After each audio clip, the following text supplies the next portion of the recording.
It's great to have your company again, Aries. It's Dadhichi here from astrology.com.au, and it's July 2018. Take a look here at the powerful retrograde movement of Mars there in your 11th house. This is your ruling planet. It's associated with the place of friendship, and of course the moon is there, so this gives you immense drive and energy.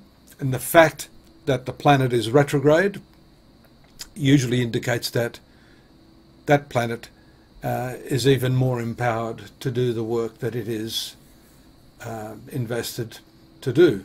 Mars, of course, is drive, energy, action, impulse too. And you'll see here that while it's moving retrograde, it's going back towards the south node. And for those of you that aren't fully aware of this, this has a lot to do with your past, your genetic past, your past karma, and it will necessarily put you in a position where you are having to go back to redo what it is you began sometime earlier. Now this has reference to your friendships, and of course you must be careful that you're not re-entering a scenario that didn't work for you, which you may be trying to have a second shot at. And we see that that may be impulsive because of this connection with the moon, which is the ruler of your 4th house and your instincts. There's also a very powerful opposition here. Mars is moving into this opposition with Mercury, or rather Mercury, the quicker moving planet, is going to make an opposition. It's already started, so there can be disputes or arguments. You may not have let go of some hurt or some difficulty that you've had with someone in the past. And when Mercury is involved in that, it obviously shows us that you want to maybe have the last word, which that's not you, is it, Aries? Just joking. Well, maybe I'm not joking, but you do have to be careful if you're going to get entangled in possibly what are not resolvable circumstances from your past. Here we see the animated version of the chart. There it is in your 12th house. The moon is making contact with Neptune on the 4th of July, Independence Day for America. Happy Independence Day.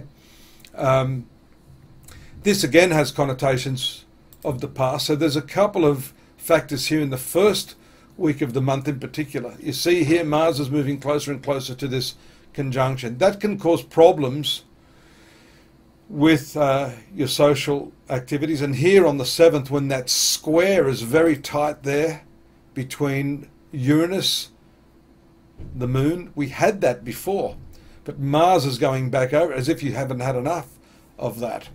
This can again have financial connotations. The 11th house is your income, second half, well, it's profits. Second house is your income and your value system.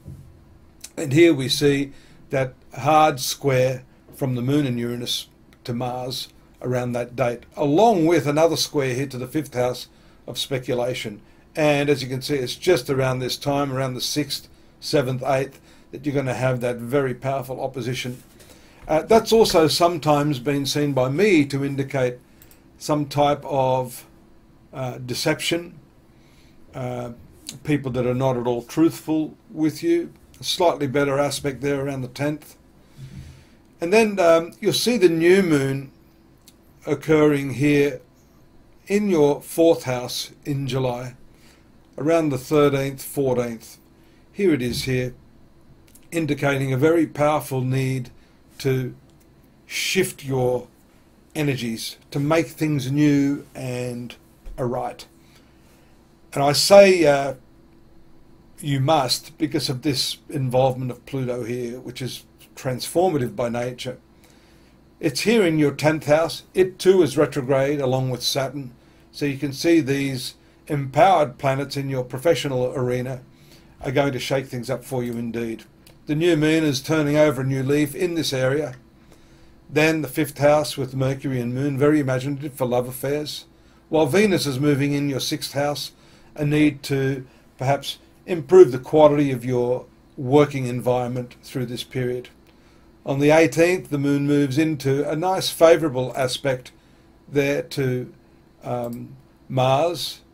So therefore, those relationships that we said were having a little bit of difficulty the outset of the month might start to ease up a little bit, but not fully until Mars has gone into its stationary position and then moves away from this south node. This has a lot to do with your past karma. You're digesting a lot of stuff right now. Here we also see around the 23rd the movement of the Sun into your 5th house, while Mercury is still there with your north node, indicating some, here it is here on the 23rd, a powerful creative impulse. Once again, you're going to have this Mars influence. It passes over your past karma point, and we see it sitting there at 4 degrees, while the Sun makes an opposition to it, moves back into the 3rd degree. So here we see, again, the Moon moving. I'm going to take that back a little bit for you, because this is the full moon phase also taking place there with that Mars South Node combination in its fullness, a day earlier probably. See around the 20, there it is there, the 27th. This is the full moon. Again, it shines a light on this area of your life. So, friendships, you know, you may need to say things that have been bothering you for ages, weeks, months, maybe even years.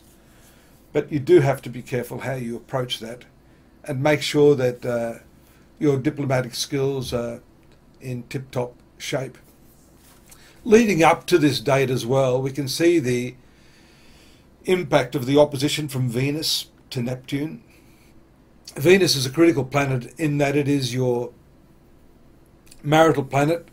It also relates to your finance and family too, believe it or not. In Hindu astrology, the 2nd house has to do with one's family. There can be some ongoing confusion here, but fortunately by this time, July 28, Venus is out of the orb of Neptune and giving you some relief. That ties in with all of this other deceptive stuff I talked about. Now, it may not always be someone openly or purposefully deceiving you, but there can be miscommunications or misunderstandings. That's why I said your skills at diplomacy and listening more carefully are going to be all that more critical at this time. The crazy square aspect towards the end of the month from the Sun to Uranus in this 5th house of creativity is pretty wild. It gives you the opportunity to really try something different and to meet new people, which is shown by the 5th house of love affairs. So all in all, a pretty, I think it's going to be a spectacular month for you. You need to just manage those energies carefully, and hopefully you can resolve some of these issues that I'm seeing up here in this area of friendship. Take a look at the monthly, yearly and also daily horoscopes we're offering at astrology.com.au. And you know, it's always a good idea, if you'd like, to maybe look more personally, in more detail, at your own personal horoscope. You can contact me here for that. Don't forget to subscribe, and I look forward to your company next month. Bye-bye.